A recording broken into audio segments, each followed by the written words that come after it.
All right, 4 o'clock. We have a quorum established with Arnold, Mark, and Rob present. As Mark just said, also present is Zelda Claire and management David Palmer. Notice was posted as per our bylaws. Next step, approval of the 1-9 minutes. Motion to waive the reading of the January 9th minutes as they were sent out with a link to the meeting video to board members and residents. We have a motion on the floor. A second? I'll second. In favor? Aye. Okay. Motion passes unanimously to waive the reading of the minutes. All right. Next item on the thing is the WSV punch list. Still waiting on sliding door fixes. Nothing's changed in that status. We're still waiting on sliding door fixes. Still 5 units. Patrick says that they have the parts and that it'll be taken care of this week. But as we'll get to a little later down the list, the windows have slowed them down a little bit. But it's on the list. Anybody want to talk about it? Punch list, sliding glass doors? Okay, we'll move on. Next item is the city permits. City permits are still open. WSV was told by the city, nope, they got to add the windows onto the permit.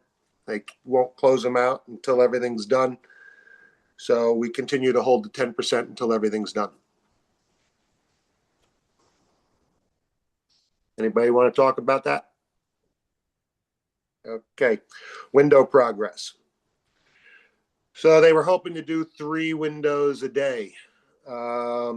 It's actually taking about a day and a half per window, or 3 days for every 2 windows. The rot was probably a little bit more than anticipated as it went down through the wall and into the header that supports the wall. And the header, lower header had to be replaced. Fortunately, as you go up the wall, the upper header above the windows have been bone dry and no rot in any of the units until today, and I'll get to that. So that shows that it was really the windows leaking and all the rot was directly below the windows. And with new windows, this should be rectified. Okay, Robert, I'll let you know Mitch just showed up. Hello. Excellent, because we need to talk to Mitch. So window progress is moving along. They are finding substantial rot, which is going to put us on the hook for the rot. We don't, till they're done, they won't, everyone is a little bit different. Claire's and mine were the first 2 they opened up. Rot was directly below the window, the same in both units. 55 was the same. 54 apparently had or has a roof leak.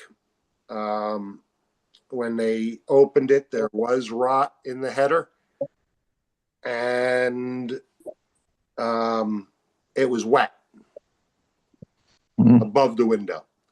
So I put a call into Palmer. They got a hold of Galloway. Galloway was here within a half hour, and he's currently up on the roof checking. He seems to feel it was old moisture from before the roof was changed. Seems like an awful long time ago for there still to be old moisture up there, but they're going to fix, or they're on the roof currently looking into it. It is a brand new roof, so if it is leaking from the roof, and it appears it is, should be under warranty. Can't see how it's... Rob, Diane just joined. I see that. Hi, Di. Hi. So window progress. Anybody have anything? Any board member want to comment on windows right now? Okay.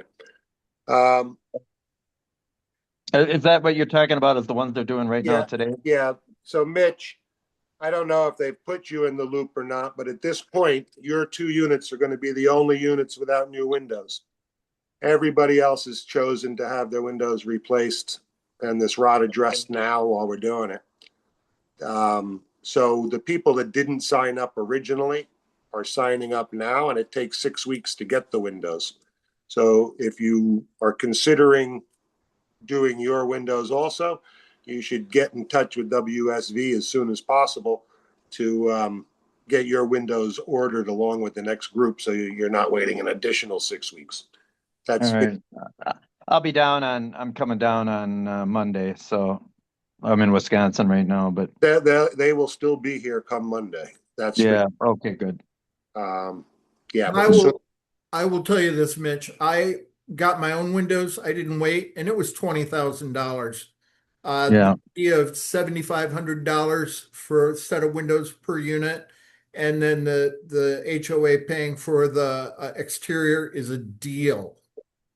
I wished I'd have waited now. By the way, Danny just showed up. Okay.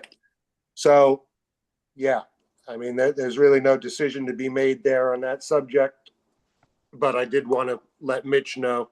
I'm here. We know, He Dan. should get in touch with him if he's thinking about it. All right. And it would be nice to have all the units done. That's for sure. Yeah. Okay. Window progress is completed. So the next thing on the thing is the north building repair by Galloway, which is completed. And last month, Danny wasn't available. He has just joined the meeting. I don't want to put him on the spot. I don't know if he just had time to look into it, but Danny, after the repairs were done, they were going to give us a final report of what was done, or are we waiting on anything for them, or are they just done and that's it? Well, I think they need to give us a report. But they gave me the lowdown what they did verbally. But it would be nice to have it in writing. I mean, I guess my concerns would just be, all right, you fix what you saw up there. So what, the next thing we do is have it inspected in a year, and we were good until then?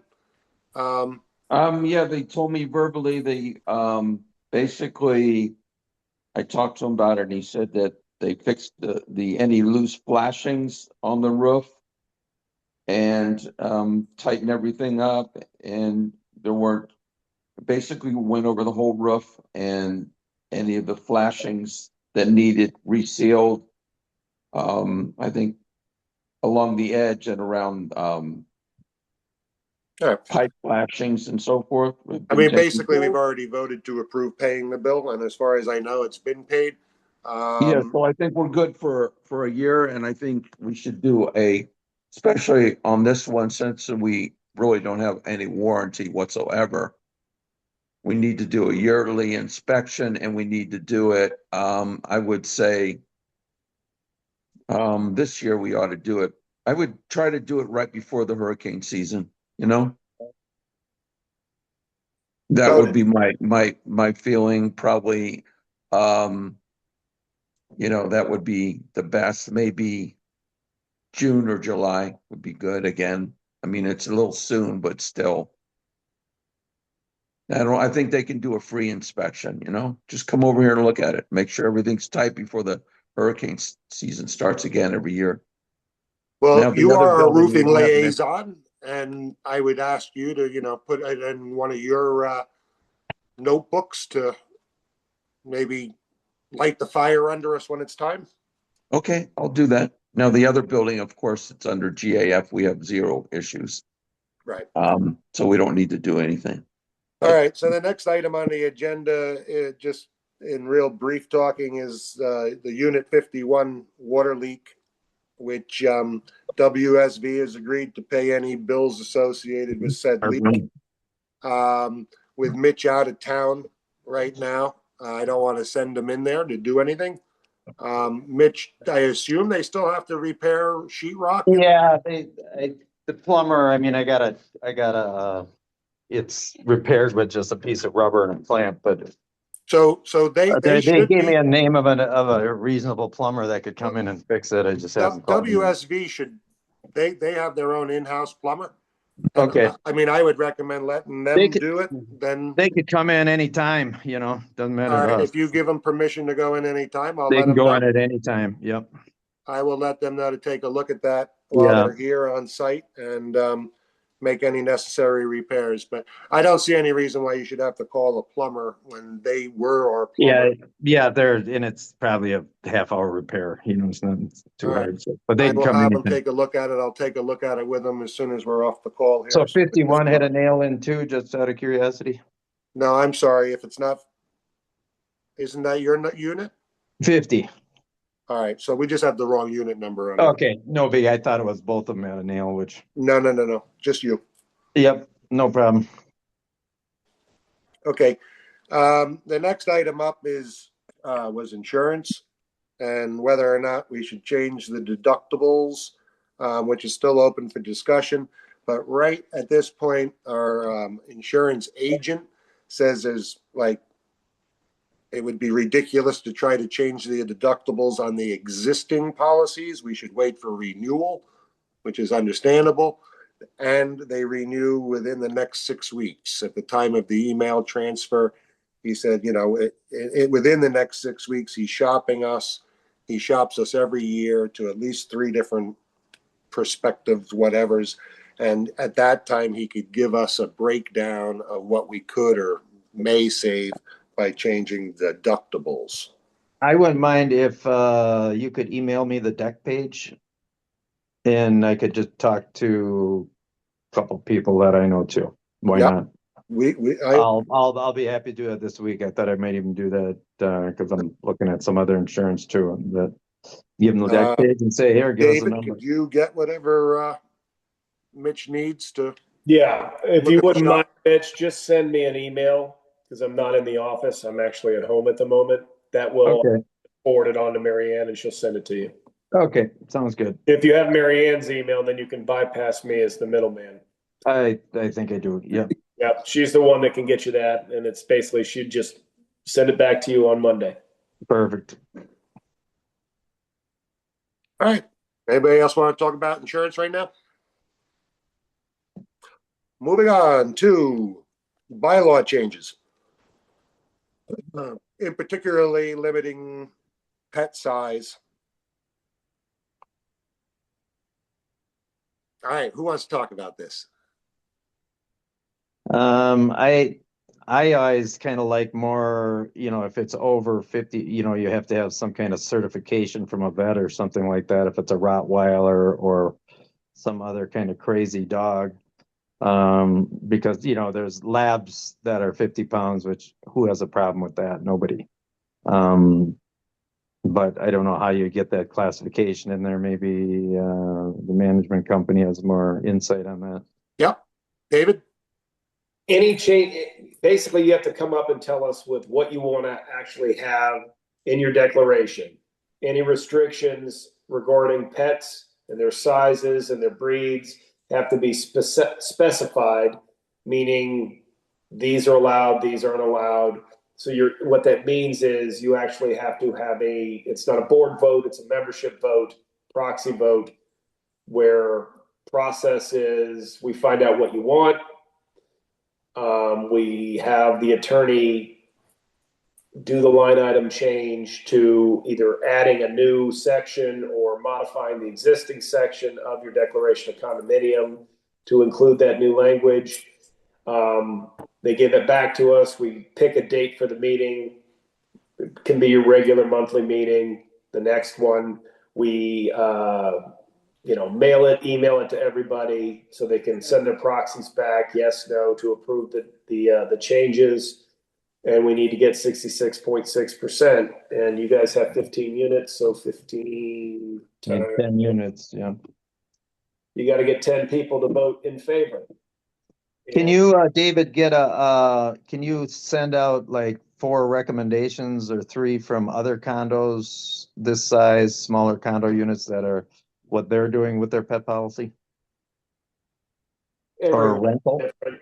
I mean, some have a no pets policy, no pets for tenants policy, or they put restrictions in there. In all honesty, I only have one of the 40 that I manage that actually have weight limits in their declaration.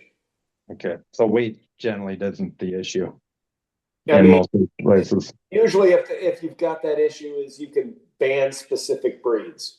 Right. What you're going to find as a difficulty is if let's just say I'm pulling pit bulls off. I'm not really convinced that pit bulls are a difficult breed. I've met too many really beautiful pit bulls, but Right. just for conversation's sake, let's say we want to ban pit bulls. And the issue you would find is if somebody has a pit bull classified as an ESA or an emotional support animal, yeah, doesn't matter what your documents say, that pit bull's going to live there. And because everybody know, well, maybe you know, maybe you don't know, but emotional support animals that have been granted a reasonable reasonable accommodation, which is pretty much automatic if they follow they provide the information where association is required to give it to them, then that dog is going to live there. So the other side to think about is there are going to be attorneys' expenses to change this. Generally speaking, in my experience, associations don't change those documents until they actually have a problem. I don't know off the top of my head if you guys have a current problem or not. I know that we've had them in the past with tenants. A lot of times the easiest way to solve that is instead of saying, owners can't have pets, you do a change that says tenants can't have pets, because then the owners can continue to have dogs and tenants can't. And, or the tenant or the dog has to be approved. The dog a renter's dog has to be approved by the board of directors, I've seen that before. Yeah, you can go as hard or as soft as you want to, where the other side is, approval. Your documents are pretty old and out of date as far as that goes. I would say that, if you're going to go to that, the tenant pets have to be approved by the board. You might want to fix the whole section that says all leases must be approved by the board, because it's not necessarily the pet that's the problem in that tenant situation. It may be a bad tenant.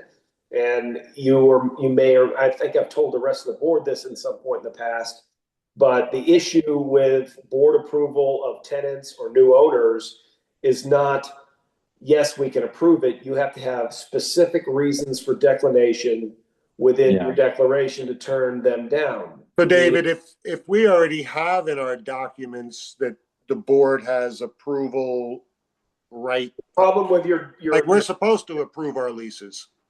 Unfortunately, you do not have reasons for declination, so it means all leases are approved, regardless. You cannot turn anybody down unless you have a specific reason in your declination. So can we just add, we've already got the provision that we have right of approval. You're going to change that decision. Denial can be based on pets, size and breed. You can, and that's the attorney would help craft that so it would stand up if challenged in court. So you can add, what I'm saying is if you have the approval of leases, go ahead and put into that a list of things, because you're doing it anyway. You're spending the attorney money. Why not fix more than just that one thing? Tenants can be declined if they have a pet. Tenants can be declined if they have a poor credit history. Tenants can be declined if they have a felony conviction. Tenants can be, all of the stuff that would allow you to turn down poor candidates for tenancy. But that's got to be in there first. It's got to be in there first before you can turn it down. And you don't have any stuff. I would make a recommendation that we kick this dog thing down the road another month and have discussion among us. Yeah, find out if there's usually what my boards do, Mitch, or not even my boards, the associations do, is they'll do a straw poll and see before we go spend money on the attorney, do we have the 10 votes that people would vote for this stuff? Because if you go out and create the document, you're going to spend the attorney money, then you send it out, you can only get 8 votes. You've wasted your money. Yeah. And I don't know if no tenant's ever going to sue you over a dog thing because they're a tenant for a reason. I've never heard of a tenant. So owner maybe, but not a tenant. But I would recommend, let's move on, Rob, and talk this down the road, maybe do a straw poll or something. Appreciate that input. Any other board members want to talk on it right now? Well, I would, because I'm the Yep. one who brought it up. I know. We had a tenant come in 55 that had 2 Dobermans. And I like Dobermans, but those dogs were huge. They had no business being in that condo. And they can't go upstairs, so they were essentially caught in 500 square feet. I think that's bad for the dogs, and I don't think that's right now. There's nothing we can do about that. Frankly, someone could open a dog breeding thing in their condo, and I'm not sure what we could do about that, because to the larger problem, our HOA rules have no penalties for non-compliance. Let me clarify that, Mark, because that's not entirely correct. If it's in your documents, if you have it within your declaration that things are disallowed, specific things, then yes, you can penalize them. You can do 2 things. You can form a fine committee, institute a fine them for violations of your declaration of condominium, the specifics on requirements for unit owners and occupancy stuff, if it's already there. That stuff, or you can sue them over it. Your problem isn't necessarily that you can't do anything. It's that there's nothing within the document that actually prohibits that behavior. Your document may say you can't run a business out of your association. And if that is in the document, then you could fine them or sue them over, if somebody was running a web-based, they're crocheting things and selling it. You're having delivery trucks in at all hours of the day, and it's creating a nuisance. And your documents actually said you can't run a business out of your home. Well, then you could actually do something about that. Are you ready? You can't, because on a lot of these issues that we're talking about, because your documents do not have specified either it's prohibited, or in the case we just talked about, it doesn't have what it needs to actually do something about, like on approval stuff. That's where the catch is at this point. So, and the reason I've been bringing this up for 3 or 4 months now is, to your point, I think our documents are old, and I think that, as secretary, I have the obligation to push that we figure out a process for fixing all this. Dogs are only the example I gave. They're a good one. And, realizing that brings something to my, the whole deal is, even though dogs are not prohibited, statute covers quiet enjoyment, right?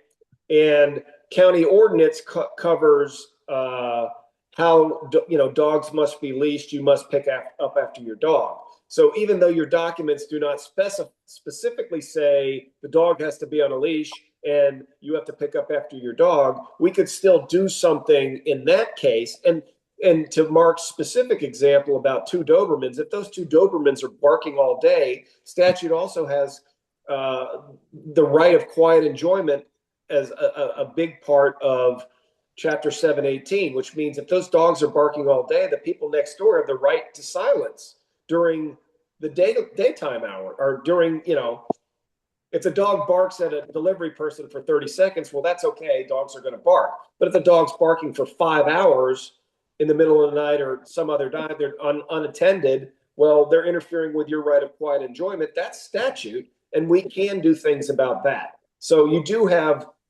the whole point is, it's not that we can't do nothing. There are some specific things that we can't do because our documents are weak. And I would agree with Mark on that, that when the association, well, at least 10 of you have the will to move forward, then yeah, there's a lot of things you can fix. So it's starting, it sounds like it's a total, we've said this before, it's a total rewrite of all the documents. And, how much time do we want to put into it? If Mark wants to put the time into it, Well, I'm more than willing speak to a little bit to that as well, Rob. changes and listen to them. and probably vote in favor of them. You could But- probably start a list of some, We got to start something. agenda, things to Well, I address. mean, just so you know, because what Rob is talking about is a substantial rewording of the dockets, which means you're going to throw the declaration in the trash and rewrite it in its entirety. And Right. just for your own information, that's about $10,000.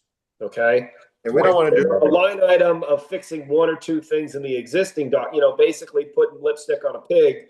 We can fix a couple of things, and that's going to be substantially less expensive. But to rewrite the entire document, meaning we're going to take out all the developer language, we're going to bring everything up to statute, we're going to add the provisions, water heater provisions and air conditioning maintenance provisions that transfer negligence from the association over to the unit owner when things, like you don't change your water heater every 10 years and it breaks after 10 years. Any and all damage, including the drywall that would normally be the association's responsibility, transfers over to the unit owner. Those type of things aren't currently in your documents, but should be. That's current modern documents is transfer the duty of care and define it as negligence if they don't do what they being unit owners don't do what they should be doing.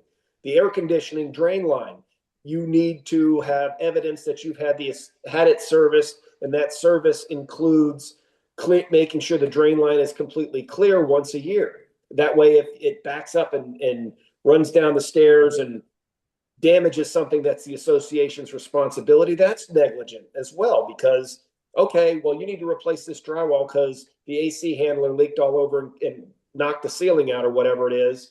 Well, show me the receipt where you had it serviced, and the receipt better say that the AC line was cleaned out. And if it doesn't, tough. That's negligent on your part. You fix the drywall. It's no longer the association's responsibility. So those are some of the things and the reasons why you want to bring your documents up.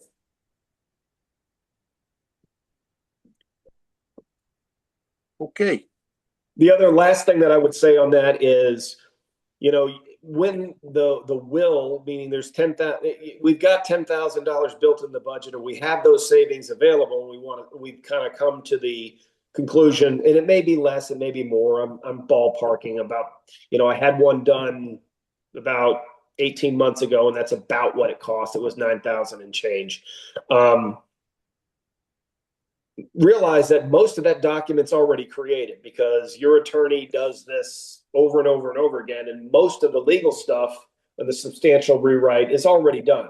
All you're going to have to do with a documents committee, maybe it's just Mark, who the heck knows, Mark and I, whatever, are come up with the specific covenants that you want to do for owner performance.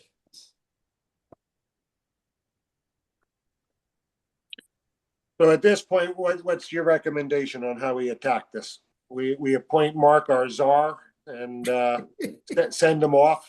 Is that a question for me? Yeah, kind of. I mean, as management. The first thing is knowing that it's going to cost about $10,000. Are there 10 of you that are in support of spending $10,000 to do this? The second thing is, where's that money coming from? Are we doing a special assessment? Are we building $10,000 into next year's budget? Once you've got both of those things, meaning we're willing to spend the money, we have 10 people that agree that, yeah, I think we need to do this and I'm going to vote for it. Then it's the time you turn the attorney loose and start spending the money. You don't turn the attorney loose and spend the money because once he starts preparing it, we're on the hook for the money, whether it passes or not. So I think we could get some ideas together, give them to Mark on maybe the thoughts. Yeah, that's a good start as well. Board members have, and that's at least a starting point that could be added in the bylaws and take it from there. Well, and I'll jump in here. Again, this has been on the agenda for what, 4 months now? 3 or 4 months. And I've gotten no feedback. I'm the only one pushing for this. And if you guys, as the board, decide you just want me to drop this, I am more than happy to drop this off the agenda and we'll never see it again. But I thought it was my duty to at least bring it up to the board and let the board make a decision of how we wanted to move forward, or if we wanted to bother at all. Yeah, Because I here's think if what will happen. Here's what will happen. One of those things that we're not covered for will happen eventually, especially because we're becoming primarily rental units. And then there'll be a big brouhaha over who's responsible. So, I think we mean, put some ideas together. yeah, I think it's a big project. You know, I was limitedly involved the last time we made amendments, and it was a big deal. We did get everybody, enough people together to make those amendments. I think it was on rental laws. We didn't rewrite everything. We only added the couple things that we wanted to add, which is fine. I have no problems with making adjustments. I know that when I leave here in a month and a half, I'm not going to have time to pursue it beyond, giving my opinion. Do I think we should limit the size of dogs? You know, I have a 76-pound dog right now. And since he's been down here, he might have gained a pound or two. He might be 78 now. Do I ever want to have, think that I can't have? Look, I don't think I'm ever going to have another dog. I think he's my last one. But, I know if I do get another one, it's going to be another 75-pound dog or 80-pound dog, maybe even 100, because the last one was 100. So do I want to limit dog size? No. Do I want to limit aggressive dogs in the complex? Absolutely. Do I want to be worried every time I walk out my door with Cooper on a leash that, a dog's going to lunge at the door and possibly come through the screen because they don't like him? Yeah, aggressive dogs I'd love to limit. So I'm with you. I'm here to back you. My expertise don't tell me which way to go from here. And I need something to either say yes or no to. If we can limit breeds, where do you draw the line? Like David said, pit bulls get a bad rap. I've never met really a mean pit bull. I've heard of mean pit bulls. I've seen them in YouTube videos, but I've never met one. They're usually the biggest babies out there. I agree. And it's not the breed of dog; it's how they're trained. German shepherds. Cooper doesn't like German shepherds for whatever reason. He doesn't like them. That makes me not like them. But they're some of the best trained dogs in the world. And do we want to limit a really well trained dog, or do we want to teach people that they need to train their animals? There's a lot of variables and a lot of instances. I'm more interested in changing our bylaws to put a little bit of teeth into them. So, we can say you can't keep a boat trailer in the yard, but then when somebody keeps a boat trailer in the yard for 2 years, nothing happens. And even if we did say, hey, the boat trailer doesn't belong, well, I don't want to get rid of the boat trailer. Well, then what? We have the boat trailer towed. That's all up for discussion. And then you start figuring out fines and can you have it towed and all that. Well, that's just it. There's there's no teeth in it to where you do break the rules. Then what? We write you a letter and say, naughty, bad for you. Don't do it again, please. And that just makes more work for us, writing more letters. I'm not here to write letters. Really. So all right. That's what I have to say on it at this point in time. It needs more research because we need to know, are we going to, what breeds are we going to limit and why? I think we can just do like neighborhood in Vegas does. It says if you have a certain breed dog, you need a letter from your vet that the dog is not aggressive. And Mitch mentioned that. And if a medical, exemption or whatever, if we can add that to our documents, and any dog over a certain weight has to have a letter from the vet saying it's sociable. Yeah, I think that's the way you handle it. I could, back you with that. So I would just say, as our secretary, it's your job. Thank you. Thank you. Well, and that's why, I'm good at delegating. yeah, and that's why I brought it up.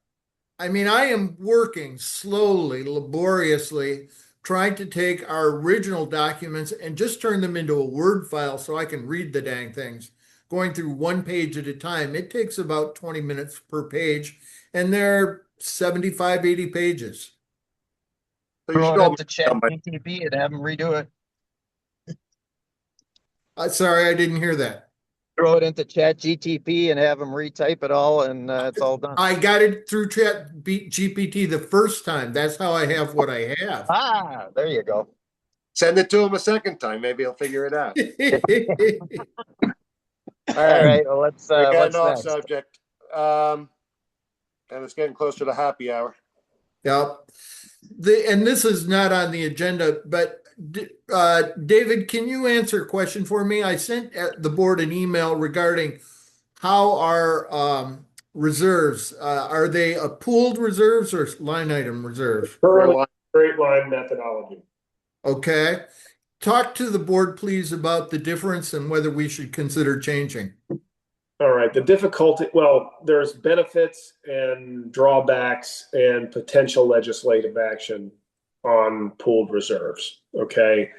The benefits Mark's already kind of told you is on a pooled reserve, you have the ability to use, you're putting a lump sum money into it with the understanding that you're managing the highs and lows when the money comes out. For whatever you're going to use it for. All right. So, you're putting, I'm just going to use round numbers. Let's say we're putting $5,000 or $10,000 a year away. Next year, we need to use some pool. Well, you don't have a pool, but next year we got to use some paint money. The year after, we got to use some windows money. And you're just making sure that you're never going to go negative. And it's a spreadsheet that you try to come up with. You say, okay, well, this is how you figure out how much you need to replace something when you think you're going to need it, and you combine it with all the other things that you're spending money on, so you always have enough money in the account to spend it when you need it. What is difficult about that is it leaves a lot of room for financial chicanery, meaning not to say that this board would do anything like that, but it has a tendency to underfund. You have a tendency to say, oh, there's a lot of money in it, we don't need it. We can play games with how much money we're putting away, and then you end up with a big, large special assessment. I've heard rumors every legislative session that the Florida legislature wants to outlaw pooled reserves, okay? Meaning because of the kind of nonsense that happens in Dade and Broward counties, they ruin it for everybody else, where they may make it where you can no longer do that. The other things to think about is what's already in your straight line it's not something the board can choose. The board can establish a pooled reserve, but it doesn't impact anything that's already in the straight line, meaning those monies would stay where they are unless membership itself voted to transfer all of them into the pooled reserve. So it's a 10 vote type of deal to move what's there into a pooled reserve. And the other thing about pooled reserves, it also kind of makes because right now we're pretty simple. We can go out and get best estimates on what the roof's going to cost, use historical figures. It's simple enough that you can periodically do your own reserve study. Because of the spreadsheet difficulties to make sure that you always have enough money in the reserves to do what you need. Generally, if you're going to use a pooled reserve, that requires you to have a reserve study done by an outside source.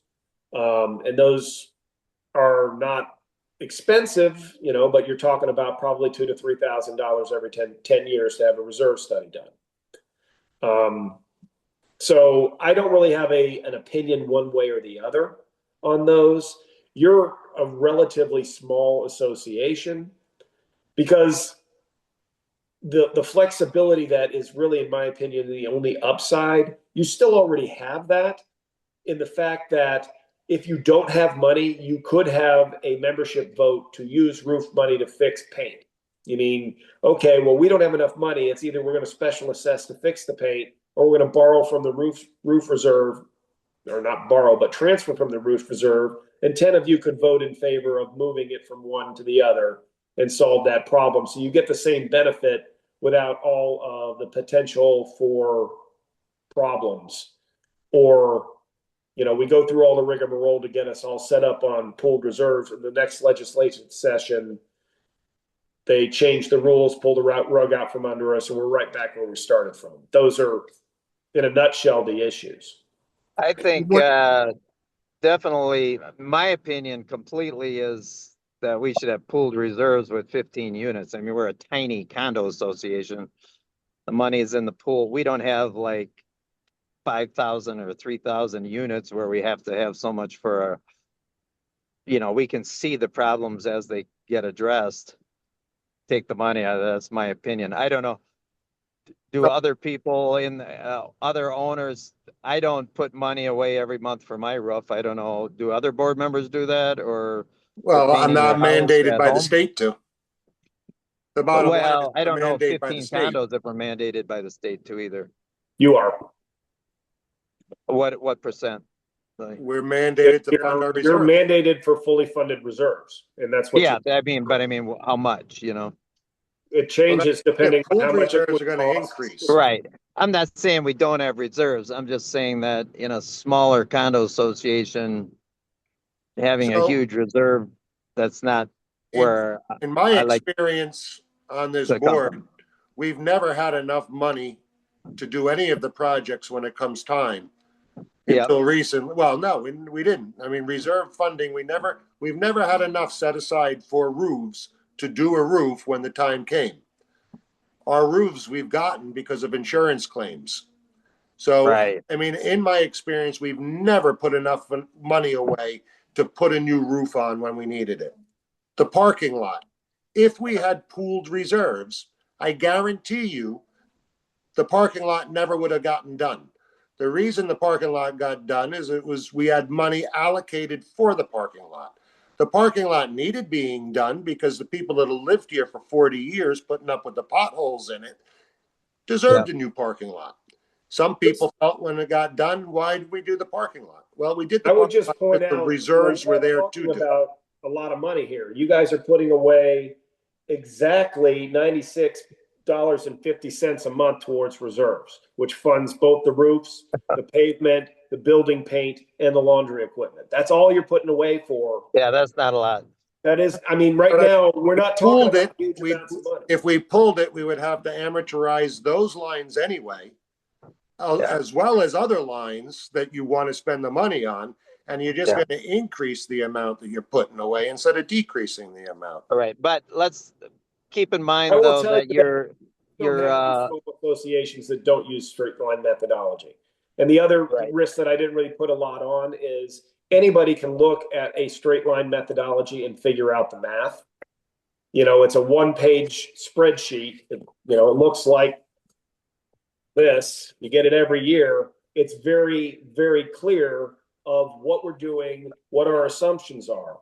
With the pooled methodology, you have a 15-page report that you have to dig and dig and dig to try to understand, okay, well, what are your assumptions and what are you putting away? And it's the kind of thing that, like I said, it may give you more flexibility. You're still putting away essentially the same amounts, plus you're spending operational money every 10 years that you wouldn't be spending in the other methodology. Meaning you've got to do a reserve study. And to get started, we're going to have to do a reserve study, which means just to start this ball rolling, you've got $2,500 to $3,500 expenditure to figure out what you should be reserving for. And if it's in our bylaws or our declaration that we have line item, would we need to change it to go to pool? Right now, part of rewriting. That's part of the rewriting that we were talking about earlier. It does not. I mean, basically all your declaration really, and I think it's not your declaration. I think it's your bylaws that cover budgetary issues. It basically talks about reserves. It just says you must reserve, and statute says right now, you know, you have to reserve for asphalt or parking, roof, and painting are the specific kinds. You know, because you're only 2 stories tall, you're not bound by the new legislation that is called a structural integrity reserve study, which adds a whole bunch of other things that we are not reserving for, that we handle if something were to break that's not within the reserves and we don't have the money, we're going to do a special assessment for, which the discussion we've had so far, you know, that leaves. So as an the example unit or owners for here. discussion here, if let's just say 20 years from now, our roof line is fully funded, but we have a 20-year warranty on the roof. We don't need to put a new roof on in 20 years. We can go to our constituents, and with 10 people saying yes, we can move that money out of the roof and into any other reserve that we want to fund. Correct? You can do that at any point. At any time. We don't. It doesn't even have to be The fully one funded. thing to realize is the reason why we use 20 years on that is there's a very high likelihood that we would no longer be able to purchase replacement cost insurance on our hazard policy. That's the reason why you want to have the money in 20 years is they're going to give you a depreciated value insurance, which means the building's insured. However, the roof, Right, they're going to want us to put a new roof they on won't no give you matter any what. money when it blows off. All right. Yeah, it comes into the value. I mean, I'm putting money in. If you make me pay an extra $100 a month for 5 years, that's $6,000. I personally would rather have a $6,000 assessment 5 years from now than you guys keeping all my money for 5 years for no reason. Well, realize Oh, I agree with that. I'm sorry. know, Real- and That's why we're going with state mandates. Right. sorry. And 20 years from now, I would rather keep all my $50,000 I paid in condo fees for the next owner and let them have an assessment, you know. And there's a lot of folks that want to do that. Currently, you're still allowed to do that. It's They're a different way planning of doing it. You know, some people want to plan ahead and put it into a savings I account. need to stop you there because we're going a little bit off. We're going way Yeah. off. Yeah.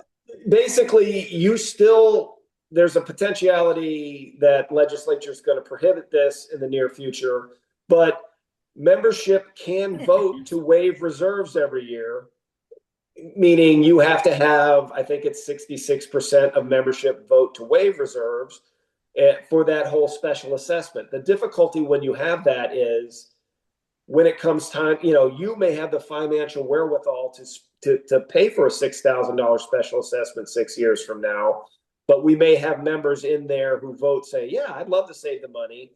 But when we go to do a special assessment, we can't get the money and we have to start. Yeah, but what you're saying, people can't manage their money in the meantime because they have to put $100, you know, if they don't have it then, why would they have it now, you know? So, well, if they don't, the difference is there, Mitch, is right now we don't need the money. Right. Then we need the money right now. And, right. You know, because what happens is if they can't afford the $100 now, they're not going to be able to afford the $6,000 then. I would much rather know that they can't afford the $100 now because by the we get then we'll have a new owner in there. this association used to waive funding reserves. Every year we waived funding reserves. Right. Yeah, you said that. And we were assessment after assessment after assessment because we needed the reserves. We had Hurricane Charlie. Right. We had, you know, all the issues that we had, and we were constantly assessing because we never had the money. When we hired David as our property manager, and he was the first property manager this association ever had, he pushed us to stop waiving and start funding. And I've got to say that, you know, since then, we've been in a much better financial position to be able to run this organization without begging, borrowing, and stealing. You know, we are running a company here more or less, and our income are these fees that we charge monthly. And yeah, we need that money, and we can't leave it. Let's. I think we need to look at you know, somebody has to. I didn't know it was $96 a month we're only putting away. I mean, that seems very low. I think I got to look at the numbers here and do a better digestion that everybody can find out how much, Well, when that we would get be the on insurance next year's costs figured out and everything this year's else. budget set. The budget meeting is in November. Basically, right now, Yep. where we're at. Yep. All right. We'll reassess it in November. At budget time, I guess. Well, So- and I want to just jump in here and say thank you everyone for this discussion, because I'm not necessarily in favor of moving to pool, but I did want to have David's input on this because as board members, I think we have to understand the differences and understand the logic, the pros and cons of each. I'm sorry, I have a quick question. Is Mitch on the board now? No. I'm chiming So in right a lot. now, Mitch. I just didn't know we were allowed to speak Well, until the board there was is done a speaking. there is a comment time, and usually the comments are held until that time. So that does bring me to like some new business. We can't do it today, as far as I know, because it didn't make the agenda. But Mitch has volunteered to fill the vacant seat on the board. I volunteer as well. Oh, so we have 2 volunteers to fill 1 seat. So now, again, we're going to take it into consideration, and we can't talk about it because it's not on the agenda as far as I know. We could talk a little bit about it, but we're not going to make a decision on it today. We will put it on the agenda for next month to make the appointment to the board. But now we have a little bit of a dilemma with 2 people. A month ago when we had the annual meeting, we didn't have anybody to fill the seat, and now we have 2. That's great. I think it's wonderful. All I can say at this point is, I guess if we have 2, what do we do, board? Send in your resumes and we'll look them over and make a decision. I wasn't expecting this. Just from a legal perspective, that's exactly what you would do. Take the time. You have a position, 2 people want it. You look over who you like better, and you appoint the one you choose. So, all right. First agenda, or on next month's agenda, will be the appointment to the vacant board seat. Between now and then, I guess the 2 people looking to divide the position should let us know what you got to put on our plate.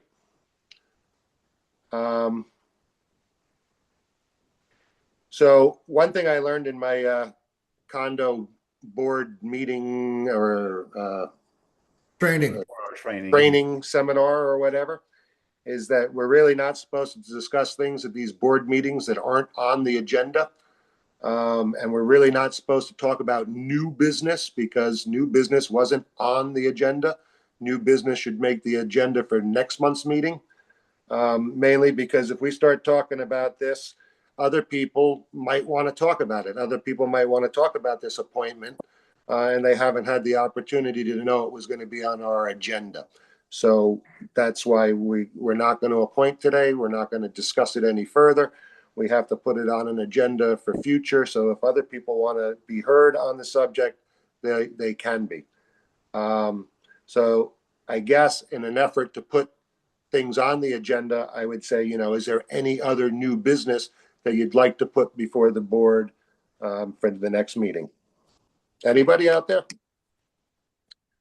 All right. With no other new business to attend to, our next scheduled meeting, as we've been meeting, is monthly. Looking back over everything that we talked about today, I'm not sure if we necessarily need to have a meeting next month, except for to appoint somebody to the board, which I'd like to do. So I guess we will have a meeting next month, which would be on the first Friday, which is what? March 6th. 6, yeah. Okay, so it'd be Friday, March the 6th, 4 p.m. That's set. So at this point, I would look for a motion to adjourn. Motion to adjourn at 4:54. Second? I'll give the Thank you second. very much for your time and commentary. Thank you, Rob. Okay, thank you everybody for participating. The meeting is now officially adjourned.